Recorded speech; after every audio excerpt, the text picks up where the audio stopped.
Madam পাড়াতে নতুন নাকি? আমাকে বলছো?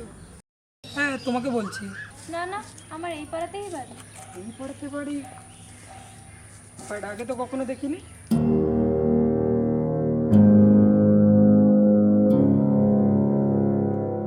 অ্যাকচুয়ালি আমার বাড়ি এখানেই, বাট আমি বাইরে পড়াশোনা করতাম। এই দুদিন হলো বাড়ি এসেছি। আচ্ছা তোমার বাড়ি কোথায়? তুমি রিগদা আর সন্তুদাকে চেনো? আরে দাদাদের কে না চেনে, ও তুমি ছোটদার বোন?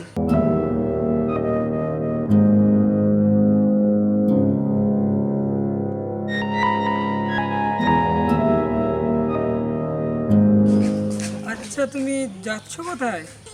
এই একটু বান্ধবীর বাড়িতে যাচ্ছি। আচ্ছা পরে কথা বলবো।